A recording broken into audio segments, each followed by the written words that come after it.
بلکہ برائی کرنے والوں کے ساتھ ساتھ جو اس برائی کو دیکھ کر خاموش تھے وہ بھی اس عذاب کی لپیٹ میں جو ہے وہ آ جاتے ہیں۔ تو اس لیے کبھی بھی کوئی برائی دیکھتے ہوئے اس کے اوپر خاموشی اختیار نہیں کرنی چاہیے۔ خود تو بچنا ہی بچنا ہے، لیکن دوسروں کو بھی اس برائی کے بارے میں بتانا ضرور چاہیے۔ اور برائی کو سے روکنے کے 3 مراتب ہمیں حدیث کے اندر ملتے ہیں کہ اگر آپ کوئی برائی ہوتے ہوئے دیکھیں تو سب سے پہلے تو آپ اس کو جو ہے وہ زور بازو سے روک دیں، طاقت ہے تو طاقت کا استعمال کریں۔ دوسرا درجہ یہ ہوتا ہے کہ اگر آپ کے پاس اتنا اختیار نہیں ہے تو پھر آپ زبان کے ذریعے سے روکیں۔ اور تیسرا درجہ یہ ہوتا ہے کہ اگر آپ زبان کے ذریعے سے بھی نہیں روک سکتے تو کم از کم دل میں اس برائی کو ضرور برا جانیں، اور یہ ایمان کا کمزور ترین درجہ ہوتا ہے۔ تو اس فتنے سے، اس آزمائش سے بچو جو خصوصیت کے ساتھ صرف ظالموں کے اوپر، منکرین کے اوپر نہیں آزمائش آئے گی بلکہ باقی لوگوں کو بھی اپنی لپیٹ میں لے گی، کیونکہ اللہ تعالیٰ سخت سزا دینے والا ہے۔ وَاذْکُرُوا، اور یاد کرو، اس جب تم تھے قلیل تھوڑے،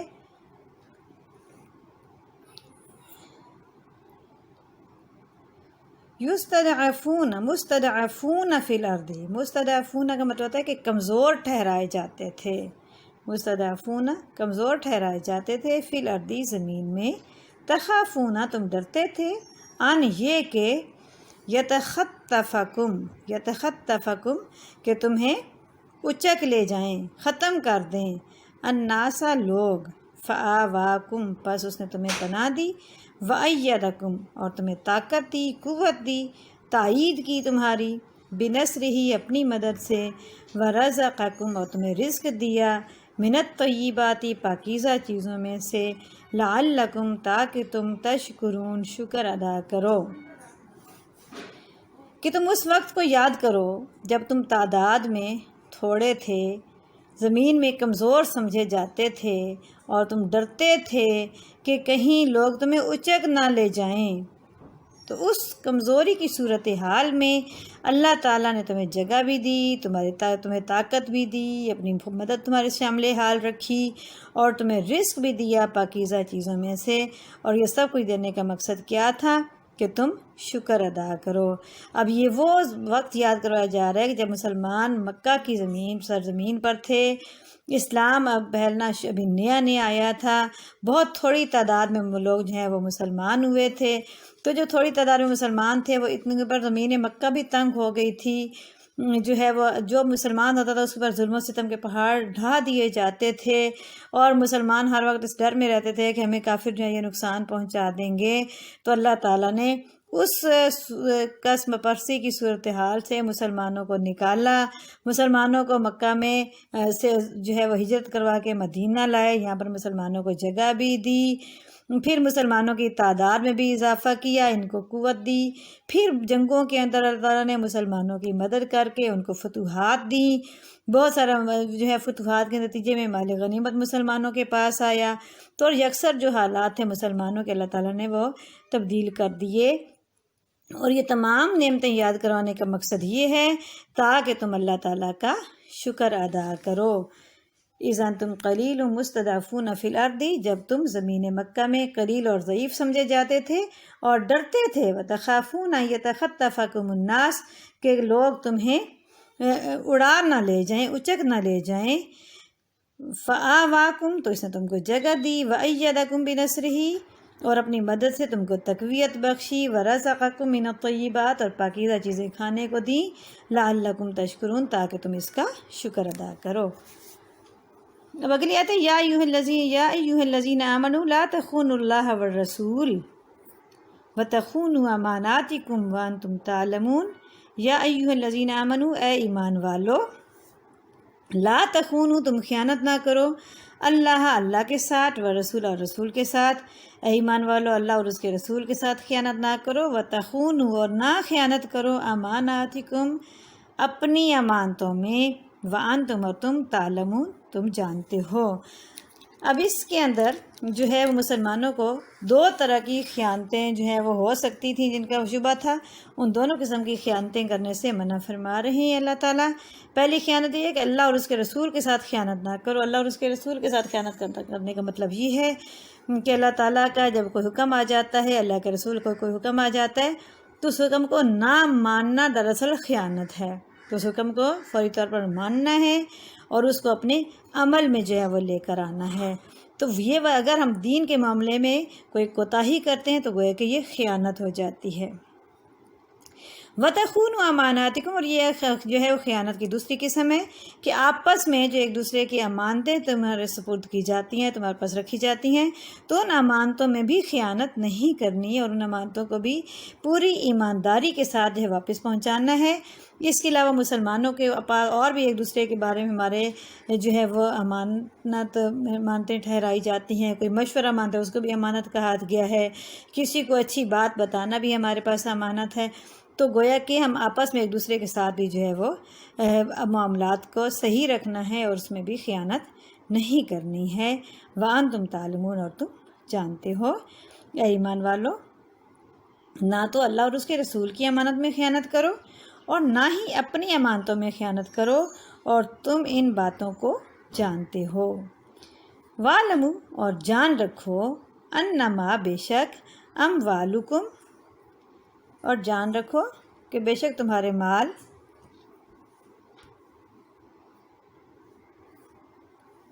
وَأَوْلَادُكُمْ، اور تمہاری اولادیں،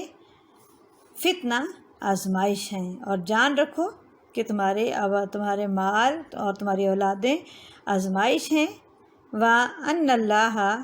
عِنْدَهُ أَجْرٌ عَظِيمٌ، اور بے شک اللہ کے پاس بڑا اجر ہے۔ کہ تم جان رکھو کہ تمہارے مال اور تمہاری اولاد آزمائش ہیں، کہ یہ دو چیزیں ایسی ہیں جو انسان کو برائی کی طرف لے کر جا سکتی ہیں۔ کہ انسان جو ہے وہ مال کی کشش، مال میں بہت زیادہ کشش ہوتی ہے، اس کو دیکھ کر اس کا ایمان ڈگمگانے کا خطرہ ہوتا ہے، تو اس کو اللہ تعالیٰ نے آزمائش قرار دیا۔ اور دوسرا جو اولاد ہے وہ بھی انسان کو، اس کے جو اولاد کا ساتھ پیار محبت کی وجہ سے بھی انسان بہت ساری چیزوں سے جو ہے وہ کو نظر انداز کر دیتا ہے اور غلط کام بھی کرنے میں بعض اوقات کوئی مذائقہ نہیں سمجھتا، تو یہ بھی انسان کو آزمائش میں ڈال سکتی ہیں۔ تو ان دونوں چیزیں چونکہ ان میں بہت زیادہ اٹریکشن ہوتی ہے، تو اللہ تعالیٰ نے ان دونوں چیزوں کو جو ہے ہمیں بتا دیا کہ یہ آزمائش ہیں، مال بھی اور اولاد بھی، اور ان دونوں آزمائشوں میں جو ہے وہ تم نے اپنے ایمان پر ثابت قدم رہنا ہے اور ان آزمائشوں کے پر پورا اترنا ہے، کیونکہ جو اس آزمائش پر بھی پورا اترتا ہے تو اللہ تعالیٰ کے لیے، ان ایسے لوگوں کے لیے اللہ تعالیٰ کے پاس بہت بڑا اجر ہے۔ ان اللہ عندہ اجر عظیم، اور ایسے لوگوں اللہ تعالیٰ، ان اللہ عندہ اجر عظیم، اور بے شک اللہ تعالیٰ کے پاس جو ہے وہ جو نیکیاں کرتا ہے انسان، اس کے لیے بہت بڑا اجر ہوتا ہے۔ اچھا، اب جو ہے وہ اس ایکسرسائز کے کویسچنز ہیں۔ یہ دو کویسچن اس کے ایکسرسائز میں ہیں۔ پہلا سوال ہے، شر الدواب سے کیا مراد ہے؟ شر الدواب سے مراد ہے بدترین جانور۔ جانوروں کے مقابلے میں اللہ تعالیٰ نے انسان کو قوت گویائی اور عقل و شعور سے نوازا ہے، مگر ایسے انسان جو حق کو نہ پہچانے تو انہیں بدترین جانور کہا گیا ہے۔ سورۃ الانفال میں کفار یعنی یہود، نصارہ، مشرکین، منافقین کو بدترین جانور کہا گیا کیونکہ یہ لوگ عقل رکھتے ہوئے بھی ایمان نہیں لاتے تھے۔ دوسرا سوال ہے، سورۃ الانفال کی آیات میں خیانت سے کیا مراد ہے؟ تو خیانت کے معنی ہے دغا، دھوکہ، بے ایمانی اور عہد شکنی۔ خیانت امانت کی ضد ہے اور منافق کی نشانی ہے۔ سورۃ الانفال میں ارشاد پاک ہے، اے اہل ایمان، اللہ اور رسول کی امانت میں خیانت نہ کرو اور نہ اپنی امانتوں میں خیانت کرو۔ اس آیت کے دو حصے ہیں۔ پہلے حصے میں اللہ اور اس کے رسول کے احکامات سے انحراف اور ان میں تبدیلی سے اجتناب کرنے کا حکم دیا گیا ہے، اور دوسرے حصے میں آپس کے دنیاوی معاملات، لین دین میں اور دھوکہ دہی سے منع کیا گیا ہے۔ تو یہ دونوں قسم کی خیانتیں جو ہیں ان سے منع کیا گیا ہے۔ اب اس کے علاوہ اس صورت کے جو تمرین میں مشکل الفاظ دیے ان کے معنی یہ پہلے صفحے پر موجود ہیں، یہ پیج بھی میں آپ کے ساتھ شیئر کر دوں گی تاکہ اگر لفظی ترجمہ آپ کو سننے میں کوئی مسئلہ ہوا ہو یا آپ کے پاس یہ لکھا ہوا آپ کو سمجھ نہ صحیح آ رہا ہو تو آپ کے پاس میں پیج شیئر کروں گی، وہاں سے آپ جو ہے وہ نوٹ بھی کر سکتے ہیں۔ شرط دواب بدترین قسم کے جانور، یخولو حائل ہوتا ہے، یتخطف اچک لے جائے، استجیبو حکم مانو پکار کا جواب دو، مستضعفون مغلوب بے زور، لا تخونو تم خیانت نہ کرو۔ اب امید ہے کہ آپ لوگوں کو یہ سمجھ آ گئی ہوگی، اور اگر اس کے باوجود بھی کوئی جو ہے وہ ایسا مسئلہ ہو جو آپ کو سمجھ میں نہ آئے پھر اس کو آپ لیکچر میں ڈسکس کر لیجئے گا۔ اللہ حافظ۔